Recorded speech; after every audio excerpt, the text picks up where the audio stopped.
Bonjour et bienvenue au message lumière de la famille Myriam. Aujourd'hui, nous parlons de Saint Maximilien Kolbe, un saint extraordinaire du XXe siècle, comme tous les saints d'ailleurs. Et l'évangile d'aujourd'hui, dans Saint Matthieu, je trouve qu'il va tellement bien avec Maximilien. D'abord, qui est Maximilien? Maximilien est polonais. Maximilien est né en 1894. Il est né dans une ville de Pologne. Ses parents avaient un grand amour pour la Vierge Marie. Alors, Maximilien est élevé avec beaucoup de foi et avec un grand amour et une grande confiance pour la Vierge Marie. Ce qui va faire un tournant dans la vie de Maximilien, un événement fondamental. C'est une dispute avec sa maman. À l'âge de 10 ans, comme tous les enfants, Maximilien se heurte avec ses parents et sa maman est découragée et elle lui dit « Qu'est-ce que tu vas devenir? Qu'est-ce que tu vas devenir ?» Maximilien est bouleversé. Il est bouleversé des paroles de sa maman, il est bouleversé de la dispute et avec un réflexe de foi, au lieu de s'enfermer dans sa chambre, de bouder ou de tout casser, de se mettre en colère, il s'en va à l'église et il s'en va prier. Il s'en va faire le silence pour répondre à cette question « Qu'est-ce qui va se passer avec moi ?» Et à ce moment-là, une chose merveilleuse arrive. Dieu se penche sur Maximilien par l'intermédiaire de la Vierge Marie. La Vierge Marie lui apparaît et lui propose 2 couronnes, une blanche et une rouge. Et elle lui demande, est-ce qu'il en veut une? Maximilien comprend que la couronne blanche, c'est la couronne de la pureté du cœur. Heureux les cœurs purs, car ils verront Dieu. Et la couronne rouge, c'est la couronne du martyr. Donner sa vie par amour à Dieu, pour Dieu. Donner sa vie par amour, pour l'amour, pour sauver l'amour. Et Maximilien, avec un cœur plein de générosité, comme le sont très souvent les enfants, dit « Je prends les deux. Je prends les deux. » À la suite de ça, Maximilien va encore sentir grandir l'amour pour Dieu, l'amour pour la Vierge Marie. Il va rentrer au petit séminaire, il va rentrer chez les franciscains, il va faire sa profession de foi et il va se livrer à Marie. La spiritualité de Maximilien Kolbe, c'est le don de soi total à l'Immaculée. Alors, il est habité par cette certitude qu'en se livrant complètement à la Vierge Marie, il ne peut qu'être entraîné vers Dieu. Il lui fait une confiance extraordinaire. L'autre chose qui va marquer Maximilien, à travers sa vie de franciscain, sa vie de joie dans la pauvreté, dans le partage, dans l'amour, ça va être la certitude qu'il faut utiliser tous les moyens pour faire aimer Jésus et pour faire savoir combien Jésus nous aime. Alors il va utiliser les médias. À son époque, au début du XXe siècle, ça va être les journaux. Il va fonder un journal, il va, avec d'autres de sa communauté, il va travailler à travers tous les médias. Il va aussi, quand il reçoit un terrain, fonder la cité de l'Immaculée. Il va faire cette cité pour simplement pour se consacrer à la Sainte Vierge et la laisser guider sa vie et la vie de tous les frères qui s'unissent à lui. Il va en fonder une en Pologne et puis une au Japon, à Nagasaki. D'ailleurs, quand Nagasaki aura été bombardé, le couvent, miraculeusement, n'a pas été touché par les radiations.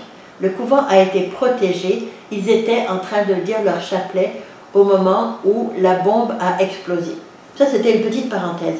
Donc, Maximilien a laissé sa vie habité par l'amour de Dieu. Il s'est laissé habiter par le feu dévorant de l'amour de Dieu. Alors, quand les nazis, pendant la Deuxième Guerre mondiale, sont arrivés en Pologne, ils ont pris les frères franciscains, et pour faire une histoire courte, il a été envoyé dans un camp de concentration à Auschwitz.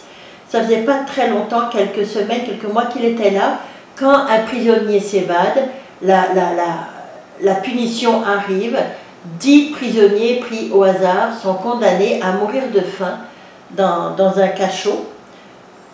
Et un jeune père de famille s'écrie « Mon Dieu, ma femme, mes enfants ». Immédiatement, l'amour dévorant qui brûle dans le cœur de Maximilien jaillit et il s'écrie « Prenez-moi à sa place ». « Qui es-tu » demande le commandant. « Un prêtre catholique. Prenez-moi à sa place. Je suis vieux. » Il avait juste une quarantaine d'années, 45 ans peut-être. « Prenez-moi à sa place. » Et premier miracle, ce qui aurait pu être fait, c'est que non seulement ils prennent le père de famille, mais qu'ils y rajoutent Maximilien. Mais non, ils ont laissé partir le père de famille et Maximilien a pris sa place. On raconte, les gens qui étaient autour et les gardes racontent que on hurlait dans le cachot, les gens hurlaient. Mais dès que Maximilien est arrivé dans le cachot, le calme s'est fait, le silence s'est fait, et tout d'un coup sont montés des chants, de la prière et de la louange. Ils sont tous morts les uns après les autres, mais dans une grande paix, dans un grand abandon à Dieu, avec une force intérieure et sans peur. Puis, au bout de 3 semaines, on a été obligé de hâter la fin de 4 prisonniers et celle de Maximilien, parce qu'il ne mourait pas. Maximilien a donné sa vie par amour, comme l'a fait Jésus. On dit que son idéal, l'idéal de Maximilien, il l'a écrit quand il était encore enfant. Il dit « Mon idéal, vivre pour l'Immaculée, devenir un peu de cendre et être dispersé aux 4 coins de l'univers pour sa gloire. » Et c'est ça qui s'est passé. Son cœur s'est enflammé, il a donné sa vie et ils ont tous été ensuite répandus en cendres, mais des cendres qui ont ensemencé notre millénaire. Le don d'amour, la foi de Maximilien qui a fait qu'ils sont restés dans l'espérance jusqu'à la fin en récitant le rosaire. C'est extraordinaire parce que l'amour a triomphé de la peur, de la haine et de la mort. Et Maximilien a été canonisé par Jean-Paul II le 10 octobre 1982. Et comme il est mort un 14 août, la veille du 15 août, aujourd'hui donc, sa fête, il est fêté aujourd'hui. Je trouve ça très très beau parce que Maximilien a mis en pratique cette parole de l'évangile qui est à la fin de l'évangile de Matthieu qu'on écoute aujourd'hui. Il dit, Jésus dit à ses disciples, si 2 d'entre vous sur la terre se mettent d'accord pour demander quoi que ce soit, ils l'obtiendront de mon Père qui est aux cieux. En effet, quand 2 ou 3 sont réunis en mon nom, je suis là au milieu d'eux. C'est absolument extraordinaire, parce que c'est ce qu'a vécu Maximilien Kolbe, et c'est ce qu'il t'invite à toi à vivre aujourd'hui. Quel lien entre toi et Maximilien? C'est que nous sommes invités à vivre la même chose. Dans ton monde, celui qui t'entoure, il y a tant et tant d'âmes qui ont besoin de retrouver la paix, le silence, l'espérance, la prière, la présence de Dieu. Alors, Jésus nous dit, si 2 d'entre vous sur la terre se mettent d'accord pour demander quoi que ce soit, on en a tant à demander. On a à demander la paix, on a à demander la consolation, on a à demander la guérison pour notre monde, on a à demander l'espérance, le pardon, le partage. On a tellement à demander. Mais lorsque nous sommes unis dans une demande, quand on se met d'accord, le Père nous écoute. La première personne avec qui se mettre d'accord, c'est Jésus. C'est pas difficile, même si tu es tout seul, Jésus est dans ton cœur. Tu te mets d'accord avec Jésus. Jésus, qu'est-ce qu'on demande aujourd'hui au Père? Quelle va être notre demande au Père aujourd'hui? Puis, si tu es bien uni à Jésus, c'est certain que quelque part, il va y avoir quelqu'un d'autre qui va être touché. Et ce quelqu'un d'autre va s'unir lui aussi à Jésus. Puis vous ne serez plus deux, vous serez trois. Toi, Jésus et le quelqu'un d'autre. Puis vous trois, c'est certain que quelqu'un d'autre va être touché. Et petit à petit, ça va faire boule de neige. Parce que Jésus sera au centre de ta prière, au centre de ta demande, au centre de ton espérance. Et comme Maximilien, tu vas faire descendre dans les douleurs de la vie la paix de Dieu, la joie de Dieu, l'espérance de Dieu.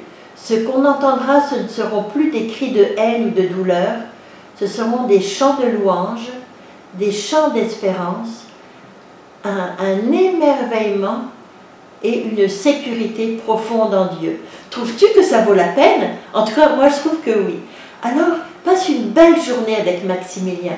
Si tu n'as vraiment personne, tu as toujours Jésus, puis tu as tous les saints. Si tu t'unis aux saints, tu peux être sûr que vous serez d'accord sur quoi demander. Alors, passe une très belle journée en compagnie de Maximilien et n'oublie pas, l'amour est un brasier ardent qui brûle toute haine, toute douleur, tout désespoir. Au revoir et à demain.